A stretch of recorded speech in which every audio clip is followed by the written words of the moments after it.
नमस्कार विद्यार्थी मित्रांनो, सगळ्यांचं नेक्स्ट सेशनमध्ये स्वागत आहे.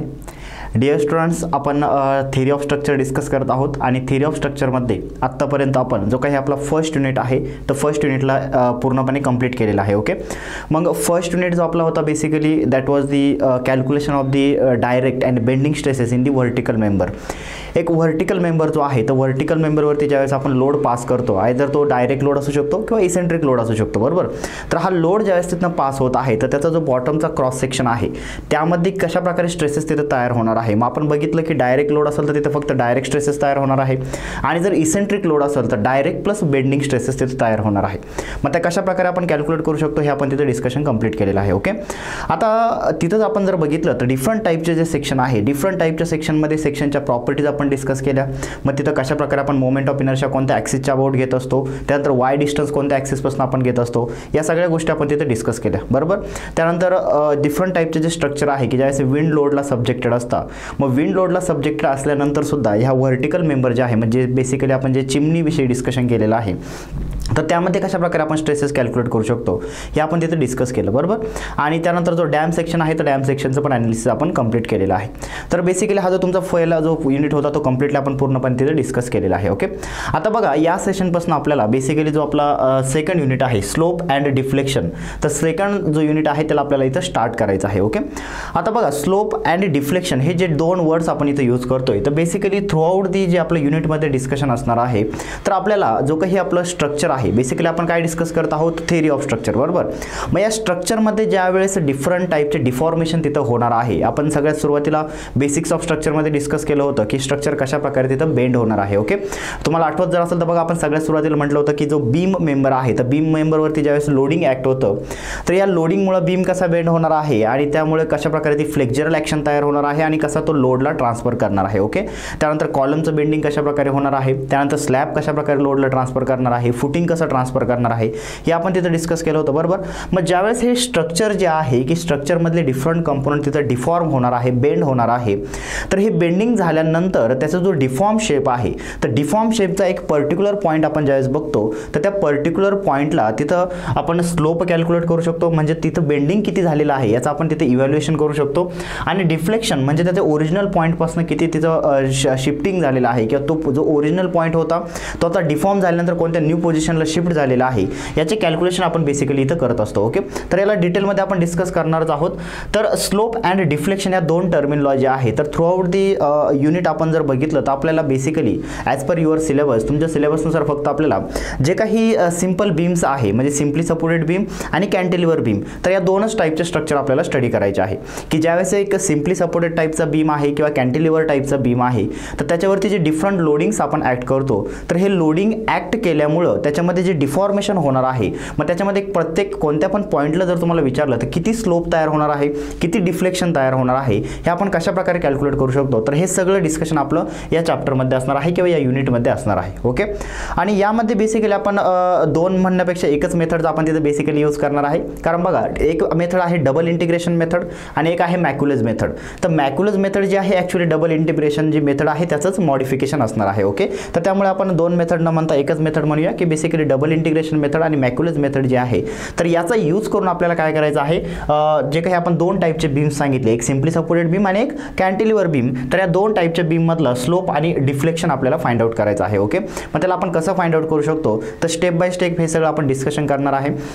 डिफरंट केसेस आपल्याला त्याच्यामध्ये स्टडी करायचे आहे. मग त्या डिफरंट केसेस म्हणजे काय की डिफरंट टाईपचे जे लोडिंग्स त्याच्यावरती ॲक्ट होणार आहे तर त्या पर्टिक्युलर लोडिंगला कशा प्रकारे बीम डिफॉर्म होणार आणि कोणत्या पण पॉईंटला तुम्ही कशा प्रकारे स्लोप अँड डिफ्लेक्शन फाइंड करू शकता तरी आपण त्याला डिस्कस करणार आहे. ओके, आता बेसिकली लक्षात घ्या सगळ्यात सुरुवातीला आपण काय करणार आहे तर सगळ्यात सुरुवातीला आपण समजून घेणार आहे की हे जे काही स्लोप अँड डिफ्लेक्शन आपण दोन टर्मिनॉलॉजी म्हणतोय तर ॲक्च्युली याचं मिनिंग काय होतं, बरोबर ना. ज्यावेळेस मी अगेन अँड अगेन आता यूज करणार स्लोप आणि डिफ्लेक्शन टर्मिनॉलॉजी तर त्याचं मिनिंग तुम्हाला क्लिअर असलं पाहिजे एक्झॅक्ट की स्लोप आपण कोणत्या पण एक पर्टिक्युलर पॉईंटला फाइंड करतो म्हणजे काय करतो आणि त्या पर्टिक्युलर पॉईंटला आपण डिफ्लेक्शन फाइंड करतो म्हणजे काय करतो. ओके, तर हे सगळ्यात सुरुवातीला आपण समजून घेणार आहोत की कशा प्रकारे बीमचं बेंडिंग होणार आहे. ओके, आणि त्यानंतर मग वन बाय वन कोणत्या लोडिंगला आपण कशा प्रकारे तिथं स्लोप डिफ्लेक्शन फाइंड करू शकतो तर हे डिस्कशन आपण तिथं कंप्लीट करणार आहे. ओके, तर चला जे काही बेसिक गोष्टी आहेत त्या आपण इथं समजून घेऊया. ओके, तर बघा लक्षात घ्या सगळ्यात सुरुवातीला आपल्याला डिस्कस करायचं आहे बेंडिंग ऑफ द बीम. आता बघा बेंडिंग ऑफ द बीम ज्यावेळेस मी म्हणतोय तर बेसिक्स ऑफ स्ट्रक्चर आपण जे सगळ्यात सुरुवातीला डिस्कस केलं होतं मित्रांनो, तर त्यामध्ये पण आपण सांगितलं होतं की एक जो हॉरिझॉन्टल मेंबर आहे त्या हॉरिझॉन्टल मेंबरवरती ज्यावेळेस आपण ट्रान्सवर्स लोडिंग ऍक्ट करत असतो तर त्या ट्रान्सवर्स लोडिंगमुळे हा जो मेंबर आहे तो कसा बेंड होत असतो, तर अशा प्रकारे इथं हा बेंड होणार आहे. ओके, आणि याचा आपण काय म्हणत असतो की ट्रान्सवर्स डिफॉर्मेशन होणार आहे. मग हे जे काही बेंडिंग इथं होत आहे मित्रांनो, ते इथं तुम्ही क्लिअरली ऑब्झर्व केलं तर बघा आपण असं अज्युम करूया, आपण इथे एक असं अज्युम करूया की मी एक सिम्पली सपोर्टेड बीम इथं घेतलेला आहे आणि सिम्पली सपोर्टेड बीमचा काय मिनिंग होतो हे पण आपण डिस्कस केलेलं आहे. बरोबर ना. बघा सिम्पली सपोर्टेड बीम म्हणजे कसं असणार आहे की एक हॉरिझॉन्टल मेंबर आहे, म्हणजे एक बीम आहे आणि त्या बीमला आपण काय केलेलं आहे, एंडला सपोर्ट प्रोव्हाइड केलेला आहे. ओके, आता बघा लक्षात घ्या ऍक्च्युअली सपोर्ट कसे आहे हे सुद्धा आपण तिथे डिस्कशन केलेलं आहे, पण आपण इथं काय केलं फक्त रिॲक्शन्स शो केलेले आहे, म्हणजे त्या सपोर्टच्या रिॲक्शन शो केलेले आहे. ओके, मग आता बघा इथं व्यवस्थित लक्षात घ्या. Let's say suppose for example की हा ए पॉइंट आहे किंवा ह्या बीमचा ए एंड आहे आणि लेट्स से की ह्या बीमचं हे काय आहे, बी एंड आहे. बरोबर, मग आता हे ए आणि बी एंड जर असेल आणि मी असं अज्युम करतो की हा जो बीम आहे तर ह्या बीम वरती काहीतरी अशा प्रकारचं काय होत आहे, लोडिंग ऍक्ट होत आहे. लेट्स से अशा प्रकारचं काहीतरी युनिफॉर्मली डिस्ट्रीब्युटेड लोड इथं ऍक्ट होत आहे, म्हणजे W किलोन्यूटन पर मीटर. ओके, त्यानंतर आपण असं अज्युम करूया की याच्यावरती काहीतरी पॉइंट्स लोड्स इथं ऍक्ट होत आहे. लेट्स से अशा प्रकारचं इथं W1 पॉइंट लोड ऍक्ट झालेला आहे, W2 पॉइंट लोड ऍक्ट झालेला आहे. ओके, मग आता हे अशा प्रकारचं डिफरंट टाईपचे लोडिंग. आता बघा इथं लक्षात घ्या, हे एक मी जनरल लोडिंग घेतलेलं आहे, म्हणजे तिथं कोणत्याही टाईपचा लोड ऍक्ट होऊ शकतो. मी तुम्हाला एक जनरल सांगितलं की असं आपण अज्युम करूया की अशा टाईपचं लोडिंग याच्यावरती ऍक्ट होत आहे. ओके, तर कोणत्या टाईपचं होत आहे ते मला माहित नाही, आपल्याला जनरल डिस्कशन करायचं आहे. ओके, मग आता लक्षात घ्या, जर अशा टाईपचं लोडिंग तिथं ऍक्ट होत असेल आणि मी असं कन्सिडर करतो की हे लोडिंग ऍक्ट झाल्यामुळं काय म्हणतो लक्षात घ्या, मी हे लोडिंग ऍक्ट झाल्यामुळं तो जो काही बीम आहे, हा जो काही बीम आहे तो काय झालेला आहे, अशा प्रकारे डिफॉर्म झालेला आहे. बरोबर ना. तुम्हाला माहित आहे की कोणताही एक इलॅस्टिक स्ट्रक्चरवरती ज्यावेळेस तुम्ही लोड ऍक्ट करता, सपोज हे एक इलॅस्टिक स्ट्रक्चर आहे आणि या इलॅस्टिक स्ट्रक्चरवरती मी जर लोड जर ऍक्ट जर केला तर ते अशा प्रकारे काय होणार आहे, बेंड होणार आहे. बरोबर ना, म्हणजे त्याच्यामध्ये डिफॉर्मेशन होणार आहे. म्हणजेच काय की त्याची जी काही ओरिजिनल पोझिशन होती ती ओरिजिनल पोझिशन आता काय झालेली आहे, शिफ्ट झालेली आहे. आलं का लक्षात. मग आता इथे व्यवस्थित लक्षात घ्या मित्रांनो, तर हे जे काही बेंडिंग इथं झालेलं आहे मित्रांनो, तर हे बेंडिंग आपण असं अज्युम करतो की this is only because of the bending moment. म्हणजेच काय की हा जो काही बीम इथं डिफॉर्म झालेला आहे, बघा लक्षात घ्या, आपण जर एक कोणत्या पण बीमचा एक पर्टिक्युलर सेक्शन जर बघितला, इथं एक मी जर particular section let's say XX जर बघितला, तर फ्रॉम द बेसिक आपल्याला माहित आहे की कोणता पण एक पॉईंट ज्यावेळेस मी कन्सिडर करतो बीममध्ये तर तिथं डिफरंट टाईपचे फोर्सेस तयार होऊ शकतात. बरोबर ना. आता मला सांगा, मी जर तुम्हाला विचारलं इथं हा जो XX सेक्शन आहे इथं कोणकोणत्या टाईपचे फोर्सेस तयार होऊ शकतात, तर आपल्याला माहित आहे एक ॲक्झियल फोर्स तिथं तयार होऊ शकतो. बरोबर ना. त्यानंतर मित्रांनो आपल्याला माहित आहे इथं शिअर फोर्स तयार होऊ शकतो. So shear force can be generated over there. आणि तिसरं आपण असं सांगू शकतो की तिथं बेंडिंग मुवमेंट तयार होऊ शकते. बरोबर ना. मग आता लक्षात घ्या, हे जे काही डिफरंट टाईपचे फोर्सेस मी इथं राईट केलेले आहे, कोणकोणते, axial force, shear force, bending movement, तर हे एक पर्टिक्युलर सेक्शनला तयार होणारे इंटरनल फोर्सेस आहे. बरोबर ना. म्हणजे ज्यावेळेस तुम्ही हे बीमवरती लोडिंग ऍक्ट करताय तर त्या लोडिंगमुळं त्या बीममध्ये इंटरनल फोर्सेस तयार झालेले आहे. बरोबर. मग आता हे जे इंटरनल फोर्सेस तयार झालेले आहे मित्रांनो लक्षात घ्या, तर हा जो काही बीम इथं डिफॉर्म होत असतो, म्हणजे त्याच्या ओरिजिनल पोझिशन पासून शिफ्ट होत असतो, तर हा कोणाकोणामुळे होणार आहे, तर आपल्याला माहित आहे बघा ॲक्झियल फोर्स जो आहे तो ॲक्झियल फोर्स अशा प्रकारे अलॉंग द ॲक्सिस ऍक्ट होणार आहे. मग त्यामुळे डिफॉर्मेशन होईल का, अशा प्रकारे ट्रान्सवर्स डिफॉर्मेशन होईल का, नाही होणार. ओके, म्हणजे आपण काय सांगू शकतो की हे जे काही बीम त्याच्या ओरिजिनल पोझिशन पासून अशा प्रकारे ह्या जे काही ब्ल्यू लाईन आपल्याला दिसते तर ह्या ब्ल्यू लाईन वरती शिफ्ट झालेला आहे, तर तो एक तर शिअर फोर्समुळे त्याचं बेंडिंग होऊ शकतं किंवा बेंडिंग मोमेंटमुळे त्याचं बेंडिंग होऊ शकतं. बरोबर ना. हा जो काही बीम डिफॉर्म झालेला आहे तर हे डिफॉर्मेशन कोणाकोणामुळे होऊ शकतं, शिअर फोर्समुळे आणि बेंडिंग मोमेंटमुळे.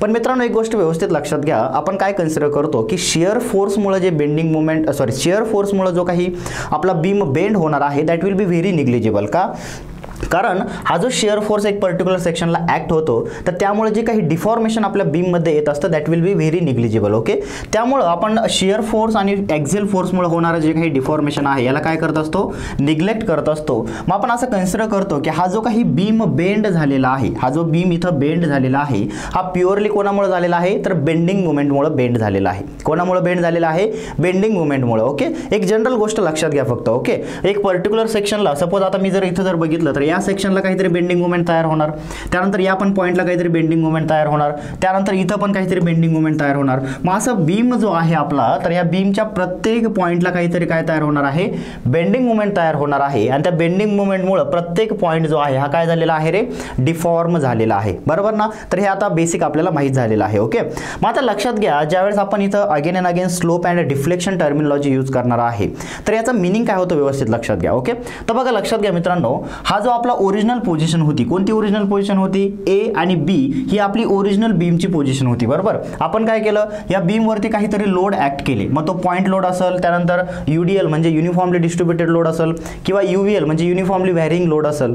तर हे लोड ऍक्ट केल्यामुळे हा बीम काय झालेला आहे, तर त्याच्या नवीन पोझिशनला आता शिफ्ट झालेला आहे. आणि मित्रांनो लक्षात घ्या की हा जो काही डिफॉर्म शेप आहे बीमचा, या डिफॉर्म शेपला आपण म्हणत असतो deflected shape or elastic curve of the beam. काय म्हणत असतो, deflected shape of the beam or deflected curve of the beam or elastic curve of the beam. Okay. तर बघा मी इथं राईट करतो. बघा हा जो काही आपला डिफॉर्म झालेला बीमचा शेप आहे, this is also called as the deflected shape or elastic curve of beam. Okay. तर हे जी नावं आहे मित्रांनो तुम्हाला व्यवस्थित लक्षात ठेवायचं आहे, कारण ज्यावेळेस आपण अगेन अँड अगेन इथं हा युनिटमध्ये ज्यावेळेस डिस्कशन करणार आहे, तर ते डिस्कशनमध्ये आपली ही नावं तिथं येणार आहे. ओके. मग ही नावं ज्यावेळेस मी तिथं मेन्शन करणार आहे, तर तुम्हाला क्लिक झालं पाहिजे की मला म्हणायचं काय आहे. ओके. ज्यावेळेस मी डिफ्लेक्टेड शेप म्हणणार किंवा elastic curve of the beam म्हणणार, याचा मिनिंग काय होतो की बीमवरती लोड ऍक्ट केल्यानंतर जो काही डिफ्लेक्ट झालेला शेप आहे, या डिफ्लेक्ट शेपला आपण काय म्हणतो असतो, deflected shape or elastic curve of the beam. Okay. इथपर्यंत क्लिअर झालं. ओके. आता नेक्स्ट लक्षात घ्या मित्रांनो, जो काही आपला डिफ्लेक्ट झालेला हा बीम आहे, लक्षात घ्या मी काय म्हणतो, म्हणजे हा जो काही आपला इलास्टिक कर्व आहे, तर या इलास्टिक कर्ववरती कोणत्या पण एक पर्टिक्युलर पॉईंटला काय म्हणतो मी, लक्षात घ्या, कोणत्या पण एक पर्टिक्युलर पॉईंटला मी जर त्या पॉईंटचा स्लोप जर कॅल्क्युलेट जर केला, तर आपण म्हणणार आहे the slope of that particular point of the beam. Okay. म्हणजे कसं व्यवस्थित लक्षात घ्या मित्रांनो, मी सपोज जर तुम्हाला विचारलं की कोणता पण एक तुम्हाला एक जनरल कर्व जर दिला, सपोज फॉर एक्झाम्पल बघा असं लक्षात घ्या की मी तुम्हाला अशा प्रकारचा काहीतरी हा कर्व दिलेला आहे. बरोबर. आणि हा जो एक जनरल कर्व जर बघितला आणि मी तुम्हाला सांगितलं की इथं हा एक काय आहे, पॉईंट बी आहे, इथं काय आहे, हा एक पॉईंट बी आहे, आणि मला सांगा की हा जो पॉईंट बी आहे याचा स्लोप किती आहे. बरोबर ना. आता मला सांगा इन जनरल तुमच्या बेसिक्सवरनं जे काही आपलं 9th आणि 10th बेसिक आहे, आपल्याला माहित आहे की ज्यावेळेस आपण एक्स वाय ॲक्सिसमध्ये काम करत असतो, सपोज फॉर एक्झाम्पल की हा जो आपण कन्सिडर केलेला आहे एक एक्स वाय प्लेनमध्ये आपण काय केलेला आहे, कर्व कन्सिडर केलेला आहे. बरोबर. मग आता बघा लक्षात घ्या, मी एक जनरल एक्स वाय प्लेनमध्ये जर एक जनरल कर्व जर कन्सिडर जर केला आणि तुम्हाला विचारलं की हा जो बी पॉईंट आहे, ह्या बी पॉईंटचा स्लोप सांगा, तर तो स्लोप तुम्ही कसा कॅल्क्युलेट करता रे. तर आपल्याला माहित आहे की हा जो बी पॉईंट आहे याला आपण काय करणार, एक टँजंट ड्रॉ करणार. आता ह्या बी पॉईंटला टँजंट ड्रॉ केल्यानंतर ही जी टँजंट आहे मित्रांनो, तर त्या टँजंटचा जो स्लोप असणार आहे तोच स्लोप कोणाचा असणार आहे, ह्या बी पॉईंटचा स्लोप असणार आहे. व्यवस्थित लक्षात घ्या. मी परत सांगतो काय की तुम्हाला कोणताही एक जनरल कर्व असेल आणि त्या जनरल कर्ववरती जो एक पॉईंट आहे, त्या पॉईंटचा जर तुम्हाला स्लोप फाइंड करायचा असेल तर तो तुम्ही कसा फाइंड आउट करू शकता, त्या पॉइंटला तुम्ही एक टँजंट ड्रॉ करा. त्या पॉइंटला टँजंट ड्रॉ केल्यानंतर या टँजंटचा जो स्लोप असणार आहे तोच आपला जो काही बी पॉइंट आहे त्याचा स्लोप असणार आहे. इथपर्यंत क्लिअर झालं. ओके. मग आता बघा दुसरा प्रश्न असा तयार होतो की मग आता ही जी टँजंट आहे याचा सर स्लोप कसा कॅल्क्युलेट करणार. तर बघा कोणत्या पण एक स्ट्रेट लाईनचा स्लोप काय असतो रे, त्या स्ट्रेट लाईननं आपला जो काही एक्स वाय मध्ये एक्स ॲक्सिस आहे, तर एक्स ॲक्सिस बरोबर केलेला अँगल जो आहे त्या अँगलचा ज्यावेळेस आपण टॅन ऑफ थीटा कॅल्क्युलेट करतो, म्हणजे tangent of the angle calculate करतो, तो असतो स्लोप. म्हणजे कसं तर व्यवस्थित लक्षात घ्या. सपोज मी आता ही टँजंट लाईन इथं ड्रॉ केलेली आहे. मग आता ही टँजंट लाईन ड्रॉ केल्यानंतर मी काय बघणार की ही टँजंट आपला जो काही एक्स ॲक्सिस आहे, जस्ट अ मिनिट बघा लक्षात घ्या, ही जी टँजंट आहे तर ही टँजंटला मी काय करणार, एक्सटेंड करणार. आणि एक्सटेंड केल्यानंतर आपला जो एक्स ॲक्सिस आहे तर एक्स ॲक्सिस बरोबर आपण असं अज्यूम करूया की या टँजंटनं काहीतरी थीटा अँगल केलेला आहे. बरोबर ना. मग आता तुम्हाला ह्या लाईनचा जर स्लोप काढायचा असेल तर तो कसा कॅल्क्युलेट करू शकता तुम्ही, slope will be equal to tan of theta. बरोबर ना. स्लोप इज इक्वल टू काय, टॅन ऑफ थीटा. आलं लक्षात. म्हणजे कोणत्या पण एक कर्ववरती, मी परत सांगतो बघा लक्षात घ्या, कोणत्या पण एक कर्ववरती एक पर्टिक्युलर पर्टिक्युलर पॉईंटचा, मग आपण कोणता पॉईंट कन्सिडर केला, बी पॉईंट, या बी पॉईंटचा जर तुम्हाला स्लोप कॅल्क्युलेट करायचा असेल तर कसा कॅल्क्युलेट करणार तुम्ही, त्या बी पॉईंटला एक टँजंट ड्रॉ करा, ती टँजंट एक्स ॲक्सिस बरोबर किती अँगल तयार करते तो अँगल कॅल्क्युलेट करा, मग त्या अँगलचा थीटा, टॅन ऑफ थीटा ज्यावेळेस तुम्ही कॅल्क्युलेट करणार, म्हणजे टँजंट ऑफ थीटा ज्यावेळेस कॅल्क्युलेट करणार तो त्या टँजंट ऑफ थीटा म्हणजे काय असणार आहे, त्याचा स्लोप असणार आहे. आलं का लक्षात. पण आता होतं काय, व्यवस्थित लक्षात घ्या, ज्यावेळेस आपण एक बीम कन्सिडर करतोय आणि हा या बीमवरती ज्यावेळेस आपण लोडिंग ॲक्ट केली तर या लोडिंगमुळे काय झालेलं आहे रे, हा बीम डिफॉर्म झालेला आहे. आणि हा जो डिफॉर्म झालेला बीम आहे मित्रांनो, तुम्हाला काय विचारतं मग की कोणत्या पण एक पर्टिक्युलर पॉईंटचा काय सांगा, स्लोप सांगा. ओके, मग आता बघा, सपोज फॉर एक्झाम्पल मी काय करतो, इथं एक पॉईंट कन्सिडर करतो. Let's say suppose for example की इथं मी काय केलेला आहे, हा सी पॉईंट कन्सिडर केलेला आहे. काय कन्सिडर केलेला आहे, सी पॉईंट. ओके, मग आता बघा, या सी पॉईंट अगोदर या पोझिशनला होता, ओरिजिनली या पोझिशनला होता. आता डिफॉर्मेशन झाल्यानंतर म्हणजे हा बीम फॉर्म झाल्यानंतर म्हणजे डिफ्लेक्टेड शेप आपण जर बघितला तर तो कुठं शिफ्ट झालेला आहे, तो इथनं काहीतरी इथं कुठंतरी सी डॅशला शिफ्ट झालेला आहे. बरोबर ना, या सी डॅश पॉईंटला शिफ्ट झालेला आहे. आता मी जर तुम्हाला विचारलं तर ह्या सी डॅश पॉईंटचा स्लोप सांगा, तर मग तुम्ही कसा कॅल्क्युलेट करणार, आपल्याला माहित आहे. आता कसं कॅल्क्युलेट करायचं, ज्या पॉईंटचा स्लोप काढायचा त्या पॉईंटला काय करा, टँजंट ड्रॉ करा. मग मी इथं काय करणार आहे, एक टँजंट ड्रॉ करणार आहे. ओके, जस्ट अ मिनिट, इथं मी काय करणार आहे बघा, अशा प्रकारचे एक टँजंट ड्रॉ करणार आहे. मग आता ही मित्रांनो इथं लक्षात घ्या, ही टँजंट ज्यावेळेस मी इथं ड्रॉ करणार तर ही टँजंट ड्रॉ केल्यानंतर नेक्स्ट आपल्याला काय करायचं आहे रे, जी काही टँजंट आपण या पॉईंटला ड्रॉ केलेली आहे तर त्या टँजंटचा आपण काय करणार, जो काही आपला हॉरिझॉन्टल लाईन आहे म्हणजे जो काही एक्स ॲक्सिस आहे तर त्या एक्स ॲक्सिस बरोबर आपण काय करणार रे, त्याला किती अँगल केलेला आहे, त्या लाईननं किती अँगल तयार केलेला आहे तर तो अँगल आपण कॅल्क्युलेट करणार. मग आपण असं कन्सिडर करूया की इथं काहीतरी काय केलेलं आहे, थीटा अँगल तयार केलेला आहे. मग तुम्हाला जर विचारला आता की slope at point C dash तर तो किती असणार आहे, टॅन ऑफ थीटा. किती असणार आहे, टॅन ऑफ थीटा. सो इथं मी राईट करतो बघा, slope of C dash is equal to tan of theta. बरोबर ना. पण मित्रांनो लक्षात घ्या, आता होतं काय की जो काही आपले स्ट्रक्चरमधले डिफरंट कंपोनंट आहे, म्हणजे आता आपल्याला माहीत आहे बघा, हा जो बीम आहे हा बीम सुद्धा काय आहे, आपला एक स्ट्रक्चरमधला कंपोनंट आहे. मग हा कंपोनंट जे आपण ज्यावेळेस स्ट्रक्चरमधले बघतो त्याच्यावरती ज्यावेळेस लोडिंग ॲक्ट होतं तर ह्या लोडिंगमुळं आपलं जे काही स्ट्रक्चरचं डिफॉर्मेशन आहे ते खूप कमी होत असतं, म्हणजे खूप निग्लिजिबल, जे की तुम्हाला डोळ्यांना दिसत पण नाही. बरोबर ना. पण इथं आपण जर बघितलं तर खूप एक्झॅग्रेटेड व्ह्यू त्याचा शो केलेला आहे, तुम्ही इझिली इथं बघू शकता. बरोबर ना. तर एवढं डिफॉर्मेशन तिथं होणार नाही. मग मला सांगा, जर कमी जर डिफॉर्मेशन झालं तर हा जो थीटा अँगल आहे तो आणखी कमी असणार आहे. आणि थीटा अँगल जर खूप कमी जर असेल तर आपण काय राईट करू शकतो, tan theta is approximately equal to theta. कधी, if theta is very small. If theta is very small, थीटाची व्हॅल्यू जर खूप कमी जर असेल तर आपण कसं राईट करू शकतो, tan theta is approximately equal to theta. आलं का लक्षात. ओके, मग आता बघा, मी जर तुम्हाला विचारलं की एक बीम मध्ये कोणत्या पण एक पर्टिक्युलर पॉईंटचा आपण स्लोप कॅल्क्युलेट करतो, म्हणजे काय कॅल्क्युलेट करतो, त्या पर्टिक्युलर पॉईंटला किती त्या तिथं जी टँजंट ड्रॉ केलेली आहे तर त्या टँजंटने किती अँगल तयार केलेला आहे एक्स ॲक्सिस बरोबर, तर तो स्लोप आपण तिथे कॅल्क्युलेट करत असतो. आलं लक्षात. आता आय थिंक तुम्हाला स्लोप ही जी काही टर्मिनॉलॉजी आहे ती क्लिअर झाली असेल. ओके, म्हणजे बघा आतापर्यंत आपण दोन टर्मिनॉलॉजी बघितल्या, एक elastic curve of the beam किंवा deflected shape of the beam, त्यानंतर बघितलं स्लोप ऑफ एनी पॉईंट. बरोबर. आता नेक्स्ट लक्षात घ्या मित्रांनो, स्लोप बरोबर आपण आणखी एक टर्म तिथे यूज केली होती, that is deflection of the beam. बरोबर. मग आता deflection of any point of the beam म्हणजे काय बघा, लक्षात घ्या मित्रांनो. इथं तुम्ही ऑब्झर्व जर केलं तर आपण एक सी पॉईंट कन्सिडर केलेला आहे. बरोबर. आता बघा, मला सांगा, आपला जो काही ओरिजिनल बीम होता तो कोणता होता, ए बी होता. बरोबर ना. मग ह्या ए बी बीम वरती जी काही सी पॉईंटची ओरिजिनल पोझिशन होती ती कुठं होती रे, इथं त्याची ओरिजिनल पोझिशन होती. बरोबर. आता बीम डिफॉर्म झाल्यानंतर म्हणजे आपण लोडिंग ॲड केलं आणि डिफॉर्म झाल्यानंतर तो सी पॉईंट कुठे शिफ्ट झालेला आहे, सी डॅशला शिफ्ट झालेला आहे. बरोबर.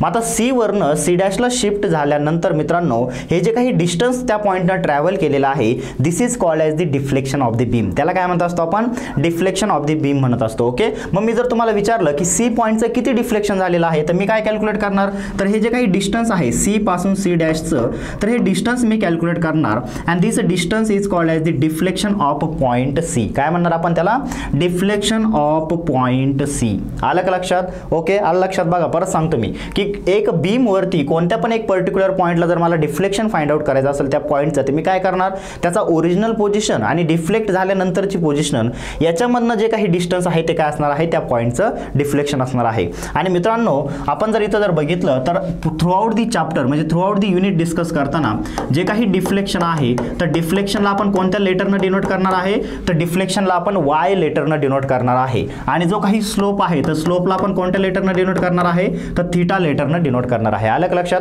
मग इथून पुढे कधी पण आपण ज्यावेळेस स्लोप राईट करणार तर स्लोप कसा राईट करणार, थीटाच्या टर्ममध्ये, आणि डिफ्लेक्शनला कसं राईट करणार तर वायच्या टर्ममध्ये. बरोबर. आणि ज्यावेळेस मी इथं सफिक्स राईट करतो वाय सफिक्स सी, म्हणजे याचा अर्थ काय की त्या सी पॉईंटचं मी तुम्हाला डिफ्लेक्शन सांगतोय. मी जर सपोज इथं असं राईट केलं, सपोज मी काय केलं इथं, लेट्स से की इथं आपण डी पॉईंट घेतला आणि मी तुम्हाला इथलं काहीतरी काय केलं, डिफ्लेक्शन मला डीचं शो करायचं आहे. मी कसं राईट करणार, वाय सफिक्स डी, म्हणजे काय डिफ्लेक्शन ॲट पॉईंट डी. आलं का लक्षात? ओके. सो आय थिंक तुम्हाला आता स्लोप अँड डिफ्लेक्शन क्लिअर झालं असेल. ओके. आता आणखी एक इम्पॉर्टंट पॉईंट यामध्ये सांगायचं आहे बघा, लक्षात घ्या मित्रांनो. तर जिथं पण डिफ्लेक्शन मॅक्झिमम असणार आहे, कारण बघा इथं लक्षात घ्या, मी जर इथं ऑब्झर्व जर केलं तर इथं काहीतरी बीमचं डिफ्लेक्शन झालेलं आहे, त्यानंतर इथं काहीतरी बीमचं डिफ्लेक्शन झालेलं आहे, इथं काहीतरी बीमचं डिफ्लेक्शन झालेलं आहे. मग मी जर आपला बीमचा जर डिफॉर्म शेप जर बघितला तर प्रत्येक पॉईंटला काहीतरी डिफ्लेक्शन झालेलं आहे. मग कोणता तरी असा एक पॉईंट असणार आहे की त्या पॉईंटला डिफ्लेक्शन काय असणार आहे, मॅक्झिमम असणार आहे. मग आपण असं कन्सिडर करूया की हा जो डी पॉईंट आहे, जो की एक सेंटरचा पॉईंट आहे, आणि तिथं काय झालेलं आहे, डिफ्लेक्शन मॅक्झिमम झालेलं आहे. मित्रांनो नेहमी लक्षात ठेवा, ज्यावेळेस कर्व जिथं मॅक्झिमम डिफ्लेक्ट झालेला असतो आणि त्या मॅक्झिमम कर्व जिथं डिफ्लेक्ट झालेला आहे तिथे जर तुम्ही टँजंट जर ड्रॉ जर केली, let's say suppose for example मी इथं टँजंट ड्रॉ केली आणि ती टँजंट अशा प्रकारे काहीतरी इथं ड्रॉ झालेली आहे. बरोबर. आता ही टँजंट जर तुम्ही येलो कलरची ऑब्झर्व जर केली तर डी पॉईंटला, डी वरनं कुठे शिफ्ट झालेला आहे, तो डी डॅश पॉईंटला शिफ्ट झालेला आहे. मग डी डॅश पॉईंटला मी जर हॉरिझॉन्टल लाईन्स किंवा टँजंट जर ड्रॉ जर केली तर ती कशी असणार आहे, हॉरिझॉन्टल असणार आहे. आणि मला सांगा मित्रांनो, जर हॉरिझॉन्टल लाईन जर असेल तर त्याचा एक्स ॲक्सिस बरोबर अँगल किती असणार आहे, 0 असणार आहे. मग आपल्याला माहित आहे टॅन ऑफ 0 जर मी घेतलं तर किती असणार आहे, 0 असणार आहे. म्हणजेच काय की इथला जो पॉईंट डी डॅश आहे त्याचा स्लोप किती असणार आहे, 0 असणार आहे. म्हणजेच काय की at point of maximum deflection, at point of maximum deflection, म्हणजे जिथं मॅक्झिमम डिफ्लेक्शन असणार आहे तिथं थीटाची व्हॅल्यू किती असणार आहे, 0 असणार आहे. म्हणजे तिथं जो काही स्लोप असणार आहे त्या पॉईंटचा तो काय असणार आहे, 0 असणार आहे. ओके. याला आणखी एका पद्धतीने आपण समजून घेऊ शकतो. बघा लक्षात घ्या, ज्यावेळेस आपण एक कोणता पण जनरल कर्व बघतो, अशा प्रकारचा एक जनरल कर्व आपण बघतो, इथं तुम्ही ऑब्झर्व जर केलं तर बघा अशा प्रकारचा इथे काय होऊ शकतो, एक तर मॅक्झिमम कर्व तयार होऊ शकतो किंवा मिनिमम कर्व तयार होऊ शकतो. हा जो काही मॅक्झिमम पॉईंट असतो मित्रांनो किंवा मिनिमम पॉईंट असतो, तर ह्या पॉईंटला ज्यावेळेस आपण टँजंट ड्रॉ करतो, ही टँजंट नेहमी काय असते, हॉरिझॉन्टल असते. आणि हॉरिझॉन्टल असल्यामुळं एक्स ॲक्सिस बरोबर त्याचा अँगल किती असणार आहे, 0 असणार आहे. मग याचा जर मी टॅन ऑफ थीटा जर कॅल्क्युलेट जर केला तर तो किती असणार आहे, 0 असणार आहे. म्हणजेच काय की हा जो काही मिनिमम पॉईंट आहे किंवा हा जो काही मॅक्झिमम पॉईंट आहे याचा जो काही स्लोप आहे तो किती असणार आहे, 0 असणार आहे. ओके. मग इथे एक आपल्याला की पॉईंट भेटलेला आहे, काय की जिथं डिफ्लेक्शन मॅक्झिमम असणार तिथं स्लोप किती असणार आहे, 0 असणार आहे. ओके. त्याला नंतर पण आपण परत समजून घेणारच आहोत, पण इथं ह्या की पॉईंटला काय करा तुम्ही व्यवस्थित लक्षात ठेवा. ओके. सो आय थिंक तुम्हाला आता जे काही आपले बेसिक्स आहे की जे आपल्याला ह्या सेकंड युनिटमध्ये डिस्कस करायचे आहे त्या बेसिक टर्मिनॉलॉजी तुम्हाला क्लिअर झालेली आहे. ओके. तर त्याला थिओरिटिकली पण आपण समजून घेऊया. बघा लक्षात घ्या कसं आपण समजून घेऊ शकतो. बघा, when a beam carries a transverse loading upon it bends. बरोबर ना, ज्यावेळेस एक बीम आहे त्या बीमवरती आपण ट्रान्सवर्स लोड ऍक्ट करतो तो का बीम काय होणार आहे, बेंड होणार आहे. बरोबर. मग आता नेक्स्ट काय म्हटलंय बघा, the bending of a simply supported beam is of the sagging type and that of the cantilever beam is of the कसं असणार आहे, हॉगिंग टाइप असणार आहे. म्हणजे आता बघा लक्षात घ्या, मी तुम्हाला अगोदर पण म्हटलो की ज्यावेळेस आपल्याला हे सेकंड युनिट डिस्कस करायचं आहे यामध्ये बेसिकली 2 टाईपचे बीम आपल्याला डिस्कस करायचे आहे. कोणते 2 टाईपचे बीम आपल्याला डिस्कस करायचे आहे, एक आहे सिम्पली सपोर्टेड बीम, एक काय आहे सिम्पली सपोर्टेड बीम. सो एक आहे सिम्पली सपोर्टेड बीम आणि मित्रांनो दुसरा आहे कॅन्टिलिव्हर बीम. दुसरा कोणता आहे, कॅन्टिलिव्हर बीम. ओके. आता बघा व्यवस्थित लक्षात घ्या, आपल्याला बेसिक वरनं माहित आहे, काय माहित आहे, सिम्पली सपोर्टेड बीम कसा असतो रे, तर सिम्पली सपोर्टेड बीम जर ड्रॉ केला मी तर अशा प्रकारे हा काय असणार आहे, सिम्पली सपोर्टेड बीम असणार आहे. So simply supported beam will be like this. एंडला काय असणार आहे, अशा प्रकारचे आपण सपोर्ट प्रोव्हाइड केलेले असणार आहे. आणि त्यानंतर कॅन्टिलिव्हर बीम जर बघितला तर कॅन्टिलिव्हर बीम अशा प्रकारचा असणार आहे की ज्याचं एक एंड काय असणार आहे, फ्री असणार आहे आणि एक एंड काय असणार आहे, फिक्स असणार आहे. ओके. मग मी जर अशा प्रकारचा सिम्पली सपोर्टेड बीम जर कन्सिडर जर केला, लेट्स से की ए बी बीम आहे आणि या ए बी बीम वरती ज्यावेळेस मी काहीतरी लोडिंग ऍक्ट करणार आहे, तर हे लोडिंग ऍक्ट केल्यामुळं जो काही बीमचं बेंडिंग होणार आहे ते कसं होणार आहे रे, तर बीम अशा प्रकारे बेंड होणार आहे. बरोबर ना. आणि मला सांगा ज्यावेळेस कॅन्टिलिव्हर बीम वरती तुम्ही लोड्स अप्लाय करणार आहे अशा प्रकारे, तर हे लोड अप्लाय केल्यामुळं हा जो बीम बेंड होणार आहे तो कसा बेंड होणार आहे रे, तर तो अशा प्रकारे बेंड होणार आहे. बरोबर ना. आता व्यवस्थित लक्षात घ्या मित्रांनो, ज्यावेळेस ह्या बीमची बेंडिंग होती तर बीमची बेंडिंग झाल्यानंतर 2 टाईपच्या बेंडिंग तिथं होऊ शकतात. कोणत्या 2 टाईपच्या बेंडिंग, एक आहे बघा सॅगिंग टाईप ऑफ बेंडिंग, एक आहे सॅगिंग टाईप सॅगिंग टाईप आणि दुसरा आहे हॉगिंग टाईप. दुसरं काय असणार आहे? Hugging type. मग सॅगिंग टाईप बेंडिंग आपण कधी म्हणणार आणि हॉगिंग टाईप बेंडिंग आपण कधी म्हणणार तर व्यवस्थित लक्षात घ्या. ज्यावेळेस जो बेंड झालेला बीम आहे, इथं जर आपण जर बघितलं तर हा बीम जो बेंड झालेला आहे त्याचा जो काही कॉन्केव शेप आहे तो काय आहे? अपवर्ड साईडला आहे आणि जो कॉन्व्हेक्स शेप आहे तो काय आहे? डाऊनवर्ड साईडला आहे. बघा, जो काही तुम्ही जर बघितलं तर कॉन्केव शेप कुठं आहे? आतमध्ये म्हणजे वरच्या साईडला आहे आणि जो कॉन्व्हेक्स आहे तो काय आहे? बाहेरच्या साईडला आहे. बरोबर ना? आता मित्रांनो इथं तुम्ही ऑब्झर्व जर केलं तर बघा, जो कॉन्केव शेप आहे बघा, हा जो कॉन्केव शेप आहे तो डाऊनवर्ड साईडला आहे. बरोबर. आणि कॉन्व्हेक्स शेप आहे तो अपवर्ड साईडला आहे. आता कॉन्व्हेक्स आणि कॉन्केव म्हणजे काय बघा लक्षात घ्या. ज्यावेळेस आपण अशा प्रकारचा बीम बघतो तर अशा प्रकारचा कर्व ज्यावेळेस आपण बघतो तर ही जी आतली साईड आहे ती आतली साईड काय असणार आहे? कॉन्केव साईड आणि बाहेरची साईड काय असणार आहे? Convex side. मग अशा टाईपचं ज्यावेळेस बेंडिंग होतं मित्रांनो त्याला म्हणतो असतो आपण सॅगिंग टाईप ऑफ बेंडिंग. काय म्हणतो? Sagging type of bending. आणि ज्यावेळेस अशा प्रकारे उलटं बेंडिंग होत असतं म्हणजे इथं तुम्ही जर बघितलं तर कॉन्केव शेप जो आहे तो खाली आहे आणि जो कॉन्व्हेक्स शेप आहे तो वरती आहे. मग अशा टाईपचं ज्यावेळेस बेंडिंग होतं त्याला म्हणतो आपण hugging type of bending.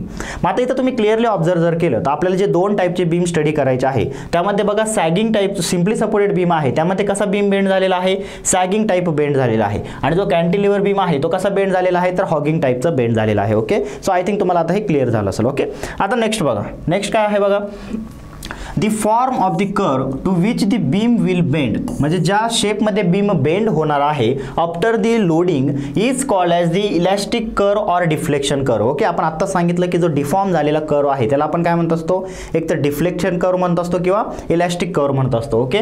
Next काय बघा, स्लोप ॲट एनी पॉईंट. कोणत्या पण एक पॉईंटला जो स्लोप असणार आहे तर कशाला म्हणणार आहे आपण? Slope at any point on an elastic curve. कोणत्या कर्ववरती? इलॅस्टिक कर्ववरती. बघा लक्षात घ्या, हा जो काही डिफॉर्म झालेला ब्ल्यू कलरचा जो काही शेप आहे तो काय आहे? इलॅस्टिक कर्व आहे. मग त्या इलॅस्टिक कर्ववरती कोणत्या पण पॉईंटचा जो स्लोप असणार आहे तो किती असणार आहे? बघा लक्षात घ्या, that which define as an angle in radian. जो अँगल असणार आहे तो कशात असणार आहे? रॅडियन मध्ये असणार आहे. कारण बघा आपण बीम मध्ये जेवढे पण डायमेन्शन आहे ते एक तर एसआय युनिट मध्ये घेणार आहे, लेंथ असेल, त्याच्यानंतर त्याचे क्रॉस सेक्शनचे डायमेन्शन असेल. बरोबर. तर ते आपण कशात घेणार आहे? एसआय युनिट मध्ये. मग जो पण अँगल आपल्याला भेटणार आहे तो कशात भेटणार आहे? रॅडियन मध्ये भेटणार आहे. Okay. So it is the angle made in radian which the tangent at that point makes with the original axis of the beam. बरोबर ना? आता ओरिजिनल ॲक्सिस म्हणजे कोणता? आपल्याला माहित आहे की आपला बीम जो आहे तो नेहमी आपण कसा कन्सिडर करणार आहे? तर हॉरिझॉन्टल कन्सिडर करणार आहे. त्यामुळे आपण काय म्हटलं की त्या पॉईंटला जे आपण टँजंट ड्रॉ केलेले आहे त्यांना हॉरिझॉन्टल बरोबर जो अँगल केलेला आहे तो काय असणार आहे? त्याचा स्लोप असणार आहे. बरोबर. पण सपोज तुम्हाला जर इन्क्लाइन बीम जर दिला तर आपण काय करणार? त्या बीमचा जो ओरिजिनल ॲक्सिस आहे त्या ॲक्सिस पासून किती त्या टँजंटने अँगल तयार केलेला आहे तर त्याला आपण काय म्हणणार आहे? स्लोप ऑफ द बीम म्हणणार आहे. ओके. म्हणजे आता तुम्हाला पहिली डेफिनेशन क्लिअर झालेली आहे की स्लोप आपण कशाला म्हणणार आहे. ओके. त्यानंतर बघा नेक्स्ट आहे डिफ्लेक्शन. आता डिफ्लेक्शन ऑफ द बीम काय असणार आहे? बघा लक्षात घ्या, deflection at any point on the axis of the beam is the distance between its original position and after the bending and before bending. बरोबर ना? मग एक बीम बेंड झाल्यानंतर तो ओरिजिनल कोणत्या पोझिशनला होता, नंतर कोणत्या पोझिशनला शिफ्ट झाला, तर याच्यामधलं जे डिफरन्स आहे तो काय असणार आहे? आपलं त्या पर्टिक्युलर पॉईंटचं डिफ्लेक्शन असणार आहे. ओके. त्यानंतर नेक्स्ट काय बघा, here we are going to consider deflection due to bending moment only. आपण सगळ्यात सुरुवातीला डिस्कस केलं की शिअर फोर्स आणि बेंडिंग मोमेंटमुळे बीमचं डिफ्लेक्शन होऊ शकतं, पण शिअर फोर्समुळे होणारं जे काही बेंडिंग आहे किंवा डिफ्लेक्शन आहे ते खूप निग्लिजिबल असणार आहे, त्याला आपण निग्लेक्ट करणार आहे. ओके. त्यामुळे आपण इथं काय म्हटलं बघा, here we are going to consider deflection due to bending only and deflection due to shear is very small and it is neglected. आलं का लक्षात? ओके. सो आय थिंक तुम्हाला आता पूर्ण बेस इथं क्लिअर झाला असेल. ओके. आता नेक्स्ट बघा, नेक्स्ट आपल्याला काय डिस्कशन करायचं आहे? Relation between the slope, deflection and radius of curvature. बघा खूप इम्पॉर्टंट आहे deflection between slope deflection between the slope, deflection and the radius of curvature. कारण हे जे काही रिलेशन आहे मित्रांनो तर हेच रिलेशन आपल्याला काय करायचं आहे? पुढे जाऊन प्रत्येक प्रॉब्लेममध्ये यूज करायचं आहे. ओके. मग ते कसं यूज करणार आहे तो व्यवस्थित लक्षात घ्या. यामध्ये जर मित्रांनो आपण जर ऑब्झर्व जर केलं तर मला सांगा आपला जो काही रेडियस ऑफ कर्वेचर आहे तर रेडियस ऑफ कर्वेचर काय असतो रे? आर असतो. Let's say R is the radius of curvature. Let's say R is the radius of curvature. R is the radius of curvature. Okay. त्यानंतर मित्रांनो लक्षात घ्या की एक कोणता पण आपण जर कर्व जर कन्सिडर जर केला, let's say suppose for example मी अशा प्रकारचा कर्व कन्सिडर जर केला तर या कर्व जो आहे तो काय आहे? आपण असं कन्सिडर करूया की y आणि x प्लेनमध्ये आहे. कोणत्या प्लेनमध्ये आहे? x आणि y प्लेनमध्ये आहे. मग आता तुम्हाला जर कोणत्या पण एक पर्टिक्युलर पॉईंटला मी जर विचारलं की रेडियस ऑफ कर्वेचर किती आहे, ही रेडियस ऑफ कर्वेचर मित्रांनो तुम्ही कशी कॅल्क्युलेट करू शकता? तर त्यासाठी आपल्याकडे एक जनरल फॉर्म्युला आहे की हा जो पॉईंट आहे या पॉईंटचा तुम्ही काय करा, इथं टँजंट ड्रॉ करा आणि काय करा, स्लोप कॅल्क्युलेट करा. आणि जो स्लोप आहे मित्रांनो आपल्याला माहित आहे, स्लोप आपण कसा रिप्रेझेंट करत असतो रे, dy/dx अशा प्रकारे आपण काय करत असतो, स्लोपला रिप्रेझेंट करत असतो, बरोबर ना. मग आपल्याला एक जनरल फॉर्म्युला माहित आहे की 1/r is equal to d²y divide by dx चा square in bracket 1 plus dy/dx ब्रॅकेटचा square whole raise to power 3/2. Okay, तर आपल्याकडे हा एक जनरल फॉर्म्युला आहे फ्रॉम द मॅथमॅटिक्स मधनं आपल्याला हा एक फॉर्म्युला भेटलेला आहे, काय की एक पर्टिक्युलर पॉइंटला जर रेडियस ऑफ कर्वेचर आहे त्याचं रिलेशन कसं आहे, 1 divide by r is equal to d²y/dx चा square divide by 1 plus dy/dx ब्रॅकेटचा स्क्वेअर रेस टू पॉवर 3/2. आता व्यवस्थित लक्षात घ्या, dy/dx म्हणजे काय आहे, dy/dx म्हणजे त्या पर्टिक्युलर पॉइंटचा स्लोप आहे, बरोबर ना. ज्यावेळेस आपलं हे जे कर्व आहे आणि ह्या कर्वचं आपलं इक्वेशन असतं अशा प्रकारचं, कसं equation, y is equal to f of x म्हणजे काय, हे जो कर्व आहे ह्या कर्वचं yचं इक्वेशन असतं एक्सच्या फॉर्ममध्ये. तर त्यावेळेस कोणत्या पण एक पर्टिक्युलर पॉइंटचा जो स्लोप आहे तो आपण कसा कॅल्क्युलेट करतो, dy divide by dx. Okay, मग इथं ज्यावेळेस मी d²y डिवाइड बाय dx चा स्क्वेअर राईट करतो, याचा अर्थ काय की आपण डबल त्याला डेरिव्हेटिव्ह घेतलेली आहे. बघा इथं लक्षात घ्या, इथं आपण y ची जर एकदा सिंगल डेरिव्हेटिव्ह जर घेतली तर आपल्याला काय भेटणार आहे, dy/dx, आणि त्याची जर आपण डबल डेरिव्हेटिव्ह घेतली तर आपल्याला काय भेटणार आहे, d²y/dx चा स्क्वेअर. ओके, तर मॅथमॅटिक्स मधनं आपल्याकडे काय आहे, ऑलरेडी हे रिलेशन आपल्याकडे अवेलेबल आहे. ओके, आता नेक्स्ट लक्षात घ्या मित्रांनो, जे काही आपलं बेसिक्स आहे थेरी ऑफ प्युअर बेंडिंग, तर तुम्हाला जे काही मेकॅनिक्स ऑफ स्ट्रक्चर आहे त्यामध्ये तुम्ही लर्न केलं असेल की ज्यावेळेस आपण थेरी ऑफ प्युअर बेंडिंग बघतो, from theory of pure bending, तर ह्या प्युअर बेंडिंगच्या थेरीवरनं आपल्याला एक फॉर्म्युला अवेलेबल आहे. काय फॉर्म्युला अवेलेबल आहे बघा, आपल्याला माहित आहे m divide by i is equal to e divide by r is equal to sigma divide by y, बरोबर ना. तर हा एक फॉर्म्युला आपल्याला इथं अवेलेबल आहे. आणि आपल्याला माहित आहे इथं जर टर्मिनॉलॉजी आपण जर बघितलं तर काय टर्मिनॉलॉजी आहे रे, m म्हणजे काय असणार आहे, त्या पर्टिक्युलर पॉइंटला ऍक्ट होणारे काय असणार आहे, बेंडिंग मोमेंट असणार आहे. त्यानंतर i काय असणार आहे, त्या पर्टिक्युलर सेक्शनचा मोमेंट ऑफ इनर्शिया असणार आहे. e काय असणार आहे, त्या पर्टिक्युलर मटेरियलचा यंग्स मॉड्युलस असणार आहे. r म्हणजे काय असणार आहे, रेडियस ऑफ कर्वेचर असणार आहे. सिग्मा म्हणजे काय असणार आहे, बेंडिंग स्ट्रेस असणार आहे. आणि y म्हणजे काय असणार आहे, तर न्यूट्रल ॲक्सिस पासून कोणत्या पॉइंटला तुम्ही बेंडिंग स्ट्रेस कॅल्क्युलेट करताय तर त्या पॉइंटचं डिस्टन्स असणार आहे, बरोबर. तर हे बेसिक्स आपल्याला इथं माहित आहे, बरोबर. आता मला सांगाल मित्रांनो, मी जर याच्यामधल्या जर पहिल्या 2 टर्म जर कन्सिडर केल्या, याच्यामधल्या पहिल्या 2 टर्म जर कन्सिडर केल्या आणि मी जर म्हटलं ॲट एनी सेक्शन xx, तर मला सांगा मित्रांनो, मी जर एक बीम मध्ये कोणतं पण एक xx सेक्शन जर कन्सिडर केला, जसं इथं आपण म्हटलं होतं बघा की सगळ्यात सुरुवातीला मी जर इथं xx सेक्शन जर कन्सिडर केला आणि ह्या xx सेक्शनला मी जर बेंडिंग मोमेंट जर कॅल्क्युलेट जर केली, तर मी असं कन्सिडर करतो की मला काहीतरी बेंडिंग मोमेंट किती भेटत आहे, mx एवढी बेंडिंग मोमेंट भेटत आहे, बरोबर ना. मग मी हे इक्वेशन कसं राईट करू शकतो, mx divide by i is equal to e divide by r, बरोबर. यालाच मी कसं राईट करू शकतो बघा, 1 divide by r is equal to mx divide by ei, बरोबर ना. तर हे एक आपल्याला रिलेशन इथं भेटलेलं आहे. So let's say this is the first equation, let's say this is a equation, बरोबर. आता नेक्स्ट बघा, हा जो मित्रांनो मॅथमॅटिक्स मधनं आपल्याला फॉर्म्युला अवेलेबल आहे, इथं आपण जर बघितलं तर काय फॉर्म्युला आहे, 1/r इक्वल टू d²y/dx चा square divide by 1 plus dy/dx चा square raise to power 3/2. Okay, आता बघा लक्षात घ्या, या फॉर्म्युलेला ज्यावेळेस आपण आपल्या स्ट्रक्चरमध्ये अप्लाय करतो तर आपल्याला माहित आहे की आपण अगोदरच म्हटलं की आपल्या स्ट्रक्चरमध्ये ज्यावेळेस स्ट्रक्चर डिफॉर्म होणार आहे तर डिफॉर्म झाल्यानंतर ह्याचं जे डिफॉर्मेशन असणार आहे हे खूप कमी असणार आहे. आणि हे डिफॉर्मेशन जर खूप कमी जर असेल तर आपण म्हटलं होतं की हा स्लोप पण काय असणार आहे, खूप कमी असणार आहे. आणि हा स्लोप जर कमी आहे म्हणजेच काय कमी आहे रे, dy/dx कमी आहे. मग मला सांगा, जर dy/dx जर खूप कमी जर असेल, let's say if this dy/dx is very small, तर त्याचा जो स्क्वेअर असणार आहे, dy/dx चा जो काही स्क्वेअर आहे तो आणखी कमी असणार आहे. म्हणजेच काय की आपल्या स्ट्रक्चरमध्ये dy/dx चा ब्रॅकेटचा स्क्वेअर काय असणार आहे, खूप निग्लिजिबल असणार आहे. ओके, सो मी इथं राईट करतो बघा, if dy/dx is very small, d square, so dy/dx ब्रॅकेटचा square can be neglected, so can be neglected म्हणजे अप्रॉक्सिमेटली तो काय असणार आहे, अप्रॉक्सिमेटली इक्वल टू 0 असणार आहे. ओके, मग मला सांगा आपलं जे इक्वेशन आहे ते इक्वेशन कसं बनणार आहे बघा, then equation